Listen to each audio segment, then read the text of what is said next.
Straight ahead on BNC Prime Weekend, COVID-19 continues to wreak havoc on the nation, with some hospitals taking extreme measures to care for COVID patients. Prayers going out tonight for R&B singer Jeremiah, who's reportedly in intensive care with COVID-19. And Spacex prepares to launch tonight with the first black astronaut to make this historic mission. We'll have reaction from the Greek community as the rocket lifts off. BNC Prime Weekend starts right now.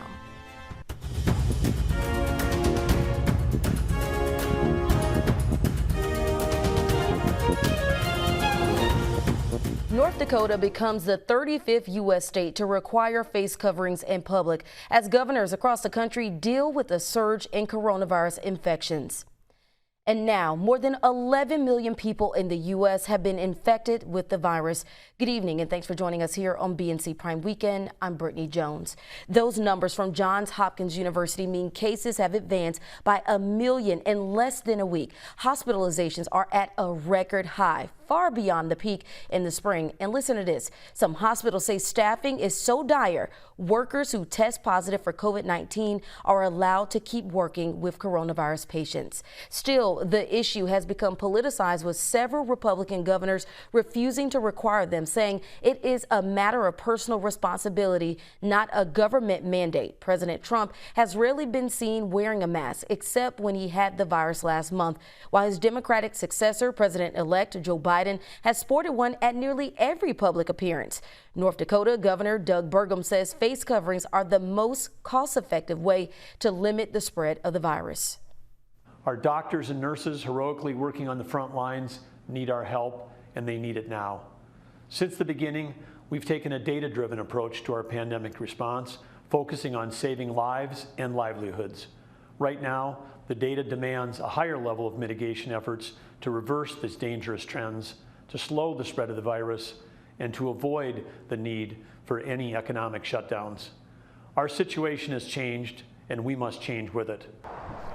Since the pandemic began, it's claimed the lives of close to 250,000 people in the U.S. More than 1 million people have died of the virus around the world. R&B singer Jeremiah is reportedly in the hospital for COVID-19. According to TMZ, the singer, whose real name is Jeremy Felton, is in intensive care on a ventilator. The artist receiving an outpouring of support. Music artists have taken to social media praying for his recovery. Jeremiah is best known for his hit single, Birthday Sex. Meanwhile, legendary gospel singer Hammond has tested positive for COVID-19. He made the announcement to fans in a video posted on social media. I'm a mask wearer, but I let it down. I let my guard down one place, and ta-da. A couple of my other family members also tested positive. And one had to be rushed to the hospital the other day, but they're out now and recuperating. And you know, I'll keep you posted. And our thoughts and prayers go out to the both of them. Well, fewer people are planning to travel for Thanksgiving this year because of COVID. According to AAA Travel, more Americans are planning to stay home. They estimate a 10% drop in travel, and only about 50 million Americans will travel for the Thanksgiving holiday. That's a drop from 55 million in 2019. Anyone who is traveling during the holiday should plan ahead, be prepared for COVID protocols, follow health guidance, and know the COVID restrictions at your destination. And with the spike in COVID-19, medical experts are very concerned about us heading specifically into the Thanksgiving holiday. They say depending on the size of your event, you'll likely have at least one guest who has COVID. Well, joining us now is Cassandra Pierre, infectious disease physician and medical director of public health programs at Boston Medical Center. Dr. Pierre, thank you for joining us tonight. Thanks for having me. Glad to be here. Well, Dr. Pierre, we've all heard the warnings, and judging by the numbers, we just heard them, they're spiraling out of control right now. It's valid. Talk about your greatest concerns about this Thanksgiving in terms of where we are in this pandemic. I'm really worried. I mean, just like everyone, I'm just going to make a confession. I am sick and tired of all of it. But There is a big difference between, feeling like we want to go back to our normal lives and protecting the people in our lives so that we have them to go back to on the other side of this. We know that some people are going to stay home with the people that they've quarantined with, and that's great. But some people are really going to feel like they want to live their lives. They're going to do what they need to do to feel like they have a community again. And I want to caution them there is a middle path between that and doing nothing. So I'm really worried that people are going to just, go out, misjudge their risk, as we've just heard about, and infect themselves and the people in their lives. And Dr. Pierre, you've been following this new map, which is the COVID risk assessment tool that shows the risk level of attending an event given the size and location. How does this work? We're going to bring that map up as well.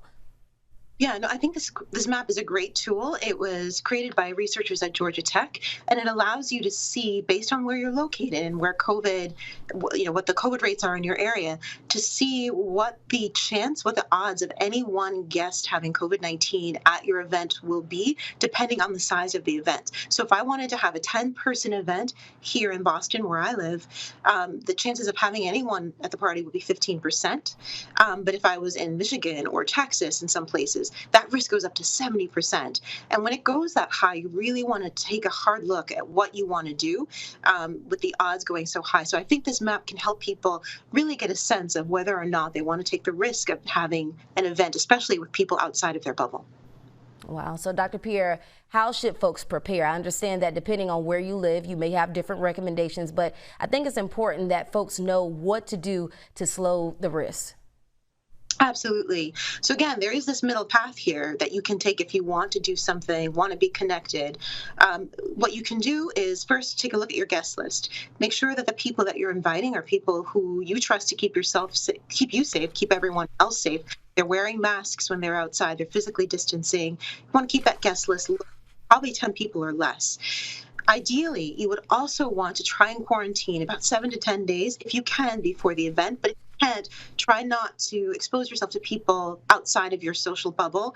Try not to go to indoor restaurants or gyms or places where we unfortunately have been seeing COVID being transmitted. And another thing that you would be well to do would be to get tested. So get tested once, twice would be even better before the event. Once about a week before the event, and another time 1 or 2 days before the event will give you that added sense of safety and lower your risk of having anyone coming sick to the event. It's also important to remember up to 40% of people have no symptoms with COVID. So just because some people don't have symptoms doesn't mean that they're not at risk for spreading COVID during your event. Awesome advice. Thank you so much, Dr. Pierre, for joining us tonight. We appreciate your time. Happy holidays. Same to you. Well, as the Biden and Harris administration is still preparing for office, President Trump, of course, hasn't conceded, and he's making it known. The president took to Twitter today, tweeting, quote, "He only won in the eyes of the fake news media. I concede nothing. We have a long way to go. This was a rigged election." Twitter flagged Trump's tweet, saying his claims about election fraud are disputed. National, state, and private election officials are contradicting Trump's conspiracy theories about voter fraud. The Department of Homeland Security says the 2020 election was the most secure in American history. In a statement, the DHS says, quote, "There is no evidence that any voting system deleted or lost votes, changed votes, or was in any way compromised." Violence broke out between Trump supporters and counter-protesters Saturday night, hours after tens of thousands of Trump supporters ventured into Washington for the, quote, Million MAGA March. Dozens of Proud Boys, a far-right group, marched in the streets, while members of the far-left movement known as Antifa staged their own counter-demonstrations. According to fire officials, one person was stabbed and taken to the hospital. At least 10 people were arrested, including several who were charged with assault. Senate Minority Leader Chuck Schumer is outraged over Trump's claims that Joe Biden stole the election. Schumer says Trump's lawsuits will not hold up in court, and GOP leaders need to work on solving the COVID crisis instead. 6 states, swing states flipped from Trump to Biden. Those 6 states, in each of them, the margin is not even close. No court is going to overturn this election. Joe Biden will be installed as president. So Republicans, get over it. Stop spending all your time spreading lies about the election, and instead roll up your sleeves, sit down with us, do a COVID bill that New York and America needs. President-elect Joe Biden's legal team in Georgia says they do not expect a hand recount of votes in the state to change the results of the November 3rd election. According to unofficial results, Biden, who led President Trump by more than 14,000 votes in Georgia, was declared the winner in the state by TV and news outlets last week. Without producing evidence, Trump has complained of widespread fraud and irregularities in Georgia and other battleground states that he lost to Biden. The Biden team says they expect the hand recount to be finished on Wednesday. We'll be right back.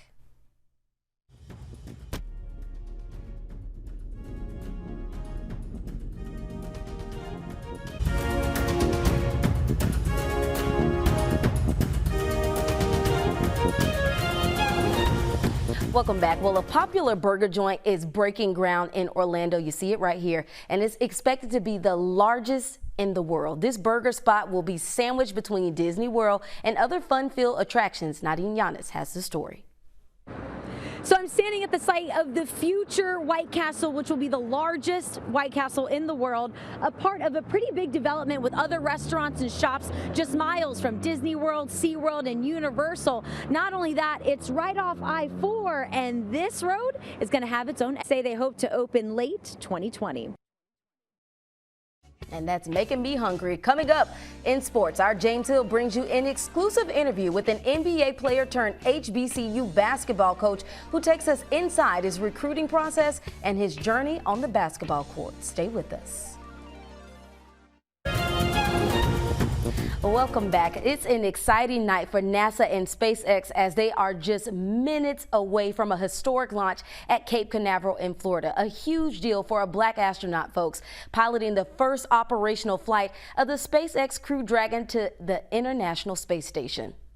Well, the crew is a diverse group of 4 astronauts on a 6-month mission aboard the Dragon capsule named Resilience. Victor Glover is one astronaut that will make history as NASA's first black astronaut to move into the space station on a long mission. The roughly 8-hour flight to the station will be SpaceX's first operational mission, ending a nearly 10-year development phase for SpaceX under the agency's public-private crew program.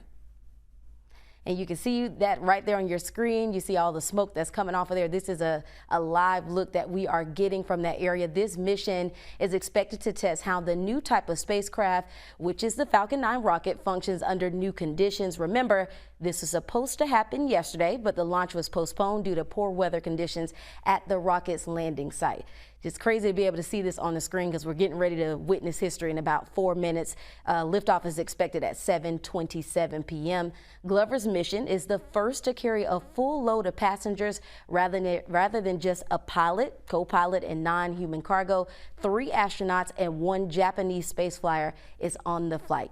And I got a chance to see Elon Musk and SpaceX send off the Tesla into space years ago. And I'm telling you, there's nothing like it when you're out there and the families are all together. They're taking pictures and excited, waiting to see it launch, and then also waiting for those boosters to return back, which is one of those things that SpaceX does that's very exciting. That's a part of their fleet. So approximately 9 minutes after liftoff, the 2-stage rocket's first stage is expected to touch down on the deck of the massive ship. And interesting thing about Glover is he's been vocal during the Black Lives Matter movement after George Floyd was killed in police custody over the summer. He tweeted back in June that his heart was low and head level and faith is high. So much to process. If you're struggling, that's okay. That was one of the things that he tweeted back then. He also said, we address extreme weather and everything else, but we understand and overcome racism and bigotry so we can safely and together do space.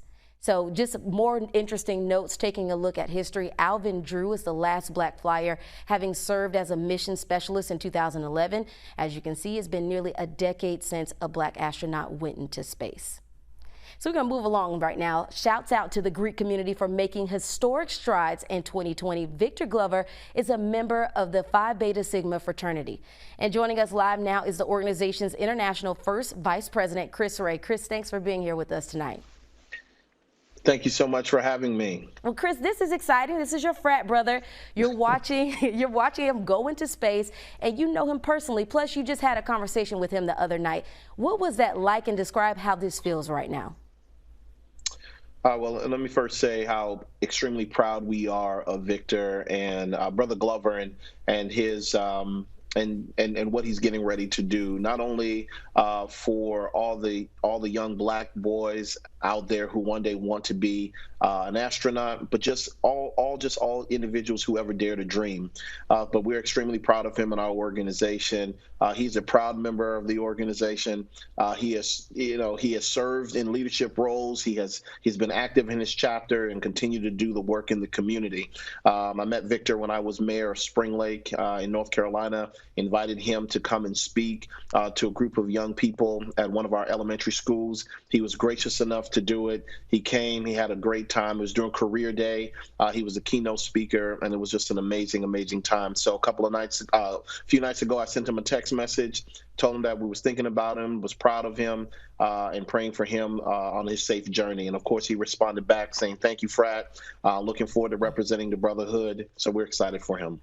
So we're about 45 seconds to launch. It's supposed to happen at 7:27 Eastern time. I know, isn't it so exciting here? Okay, my producer telling me in the back that it's about a minute. Okay, so we got to hold off a few more seconds. So I'm going to ask you this really quick, but if I cut you off, we're going to come back to you, I promise. Absolutely. Well, okay, so Chris, Greeks have long been known to stand out. You've got Kamala Harris, who's now our first black female vice president-elect and member of Alpha Kappa Alpha, and sending a Sigma into space. What message does that send to folks about the role the black Greek community plays in establishing role models? Oh, absolutely. Well, I think that if people take an opportunity to look throughout history, some of the greatest names are members of our Divine Nine organization. Chris, we're going to pause you 1 second. We're on the countdown right now. We're going to pause you 1 second. We're about 25 seconds away from them launching. All right. All right. We're going to it right now. We're going to tap into it. We all want to see this together. 10, 9, 8, 7, 6, 5, 4, 3, 2, 1, 0. Ignition. Liftoff. And resilience rises. Not even gravity contains humanity when we explore as one for all.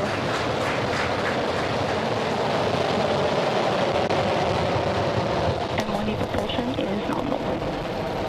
That's the word we want to hear. Stage 1 propulsion is nominal.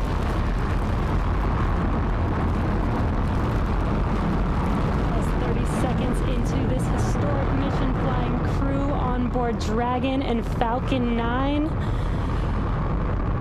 Stage 1 is preparing to throttle down. This is in preparation for max Q, which is maximum aerodynamic pressure. Stage 1, throttle down. There's that call out for throttle down. Power and telemetry continue to be nominal for the vehicle, now traveling at 262 meters per second. Falcon 9 is supersonic. There's that call out. The Falcon 9 is supersonic, and we will be passing through max Q here shortly, the largest structural load during ascent. Max Q. And there's that call out. That Falcon has passed through max Q. 1 Bravo. And we've just entered Stage 1 Bravo abort mode. That's going to take them through the end of the first stage burning just before second stage activates off the coast of North Carolina.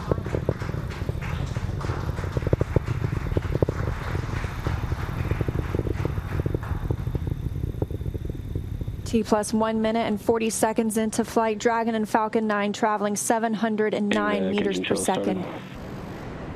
That vac chill is underway, the Merlin vacuum engine. Now with the call out of MVAC-D chill-in, similar to what we saw in the first stage Merlin engines, the second stage engine being prepared for its ignition coming up in just over 30 seconds from now. We're a half a minute away from 3 quick events in rapid succession. We're going to get main engine cut off. The 9 Merlin engines will throttle down and then shut down. We're going to get stage separation. Stage 1, throttle down. And then ignition of the second stage engine. We've begun the throttle down in preparation for... All right, and Chris is about to return back with us. I mean, Folks, that's looking at history in the making. Oh, man. Wow. You know, your reaction to that, what you just saw. You know, I'm just so proud. I mean, just so proud of, there's a lot that just happened there. You know, when you think about just American ingenuity, you think about just the work that Elon Musk has done to help to revolutionize the space travel again. Working with NASA, their dependence on that joint partnership now, being able to have members of our own organization going into space again, it's just was a lot there. And then it was a diverse crew. So you know, you had individuals from Japan and then of course the American astronauts. So it's just a lot happening right down that screen. Just American ingenuity at its best. I'm very proud of us. Yes, it's definitely something for Black folks to celebrate today and people across the world. Well, Chris, we want you to stick around. We're going to come right back to you. You're going to get a quick check of weather, and we'll see you back in a few minutes. Brittany? Well, you see on your screen, that's a picture of Cape Canaveral. Absolutely historic moment. Not a cloud in the sky, but I'll let you know where it is raining when we get back.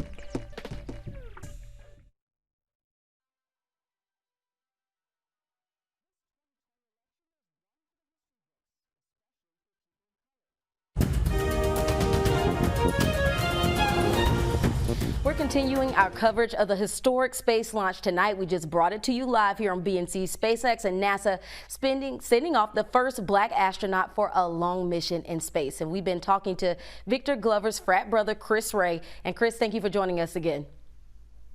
Thank you so much for having me. So, Chris, you mentioned you've witnessed Glover talking to students. Tonight, many young Black boys and girls, young men and young women are watching this and just inspired and probably saying, I can do that too. What type of impact do you believe this will have on them across the country? Oh, I think a tremendous impact. When you think about everything that has happened, especially this past summer with all the racial injustice and just the civil unrest that we have dealt with as a nation, you know, sometimes it's great to just pause and to get an opportunity to see the greatness that we still have as a humanity, the capacity and our capabilities.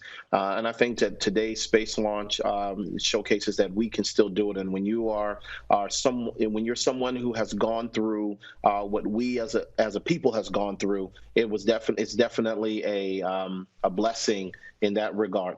It's definitely a blessing in that regard. And what's the next title do you want to see a member of the Greek community hold, and what's it going to take to get there? Well, of course, you know, the ultimate president of the United States. I mean, I think, and we're almost there, but I think it's going to take a continued working together. I mean, I think that this past election cycle showed the strength of the Divine Nine, our capacity, and what we're capable of doing when we come together. There's nothing that we cannot accomplish if we work together. And I mean, it showed this past election cycle. Well, actually, Chris, is it safe to say Victor Glover is going to be strolling on the moon or strolling in space? Well, you know, he's going to the International Space Station. So, but what I will say this though, he did take a little a Sigma trinket with him. So we can officially say that there will be some Sigma paraphernalia that will be in space, and so we're very proud of that. And looking forward to him being able to showcase it any way that he can. But we did give him a little something from the international headquarters for him to take with him up to space. Awesome. Chris Ray, thank you so much for joining us for this historic night. We appreciate your time. Thank you so much. Welcome back. Every Sunday, we spotlight a Black business for Entrepreneur Sunday, and tonight we take a look at how to support them. COVID-19 has wiped out businesses across the country, and Black businesses were hit hardest. According to the Federal Reserve, access to banking and lending has caused many Black-owned businesses to suffer. This week, there's a nationwide movement to infuse wealth back into Black-owned businesses. And joining us now to talk about how you can do your part is Carla Tillman, the National Director of Shop Black Week. Carla, thank you for joining us tonight. My pleasure. So Carla, we can't say this enough to support these Black businesses. Tell us more about your annual campaign to promote Black-owned businesses and why it's so important for folks to do so. Well, last year was our inaugural campaign. The Shop Black Week campaign is what we refer to it, where we're asking every American, no matter who you are, to support African American businesses for the entire week. And we end on Black Friday, trying to give Black Friday a whole new meaning. So the way we look at it is if every American made at least one purchase from a Black-owned business during that week, we can infuse at least $500 million into the Black community in 1 week. And so this year you are offering the all Black home shopping experience, and Shop Black Week created a home shopping program. How does that work? It's similar to a program that you would see on the Home Shopping Network, where we will feature different individuals' products. So say if someone had a children's book for sale, we'll be able to show you the book, explain the book, tell you why you should buy the book, tell you where you can go to purchase the book right then, and give everybody a chance to jump on it right then and then be able to buy out their inventory. And then we'll go to the next thing, which may be someone with an apparel store, and then you can go in and support them as well. Now we're seeing more and more corporate giants also encouraging shoppers to buy Black. Will these Black-owned businesses receive all of the profits from their sales? Yes. The good thing about ours is a lot of times when you go through these other big chains that says, hey, we're going to be doing this Shop Black Week as well, they take a percentage of the proceeds. But what we do is direct you directly to their store, so you're able to make a purchase from them. And lastly, Carla, if folks want to participate, what do you all need them to do, and use what hashtag to support? Well, we're asking everyone to hashtag Shop Black Week. So you go and make a purchase from a Black-owned business. You say the name of the business, what you got from the business, and hopefully show a picture of the business, put it on your social media, and hashtag Shop Black Week to show everyone that you're supporting, and hopefully encourage everyone else to support as well. So you go to shopblackweek.org for more information about the week and about the all Black home shopping experience show. Awesome. Carla, thanks so much for your time tonight, and good luck with the campaign. Thank you so much. Well, just ahead, Tiger Woods is off in Augusta, how he's playing, plus a baseball legend is our BNC King of the Hill. Our James Hill is up next with BNC Sports.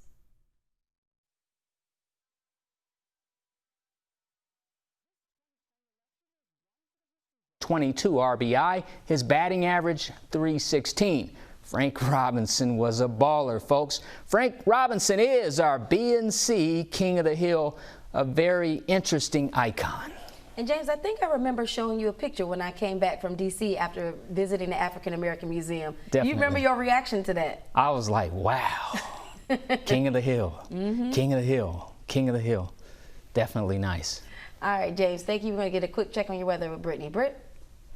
Well, we have over 165 wind damage reports, and we'll have more on that storm when we get back from break.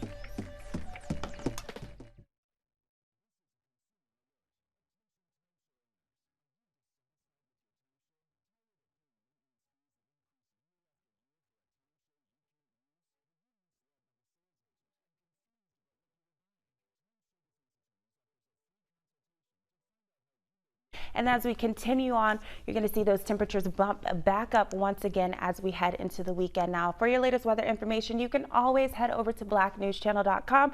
We have your latest watches and warnings on Facebook, hashtag BNC Weather on Twitter. If you have any questions for Kevin Smith and I. Brittany? Well, talk about clear skies, just to be able to see that launch successfully just happened right here on TV. And the crazy part is some of Florida is actually seeing some rain. So it was amazing for Cape Canaveral to be clear today and for that historic launch, Britt. And I was telling James earlier, or not James, but Chris, who was speaking on the behalf of Phi Beta Sigma, is that there's nothing like being out there. I've covered stories, being in the area where people are out there taking pictures and excited and just super fun time, and just being able to see that in person. Exactly. Yeah. I haven't seen a launch ever in person, but you know, being in Florida, especially growing up in Central Florida, you can always see it in your backyard. So we always used to go out in elementary school and look up and you could see it. So I can imagine. Now this is the first one that I've seen at night.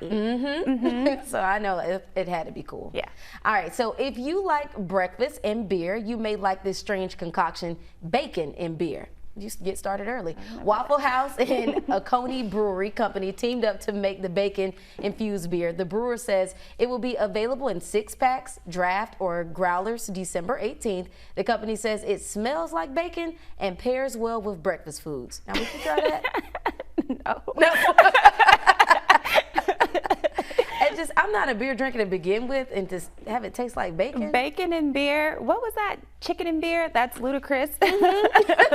So maybe they'll have a restaurant called Bacon and Maybe. Beer. I mean, I love all things bacon, but I don't know about mixed with some beer. I don't think so.